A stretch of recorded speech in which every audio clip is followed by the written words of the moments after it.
Corona virus کے سبب امریکی ریاست نیو یارک میں مساجد بند ہونے کے باعث پہلی مرتبہ نماز جمعہ لائیو ہوئی۔ کورونا کی روک تھام کے لیے کیے گئے لاک ڈاؤن کے دوران کسی بھی قسم کے مجمع پر پابندی ہے۔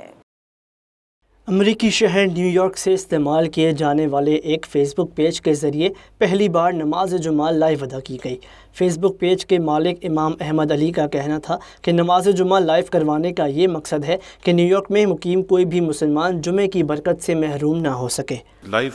خطبہ سٹارٹ کرنے کا جو مقصد ہے وہ یہ ہے کہ تاکہ ہم کمیونٹی کے ساتھ جتنے بھی یہ کرونا وائرس سے متعلق کیسز ہیں ہم ان کو بھی شیئر کر سکیں اور کمیونٹی کو اپڈیٹ کر سکیں کہ انہوں نے کس طرح سے اپنے آپ کو محفوظ کرنا ہے، اپنے آس پڑوس والوں کو محفوظ رکھنا ہے، اور اگر کوئی بھی ایسا کمیونٹی ممبر ہے کہ جس کو ضرورت ہے، بیمار ہے اور وہ اس کو کسی طرح کی بھی کوئی امداد کی ضرورت ہے تو ہم اس کو بھی آپ کے ساتھ شیئر کر سکیں تاکہ ہماری کمیونٹی کے اندر کوئی بھی بندہ ایسا نہ ہو کہ جس کے پاس ہماری ہیلپ نہ پہنچ سکے۔ براہ راست نماز جمعہ کی ادائیگی سے قبل سورہ کہف کی تلاوت بھی کی گئی۔ يا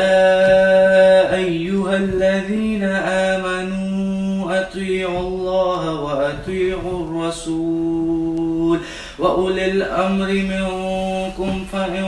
تنازعتم في شيء۔ نیو یارک میں پھیلے کرونا وائرس کی وجہ سے شہر میں تمام چھوٹے بڑے اجتماعات پر پابندی عائد ہے، جس کے سبب یہاں بسنے والے مسلمان گھروں میں نماز ادا کرنے پر مجبور ہیں۔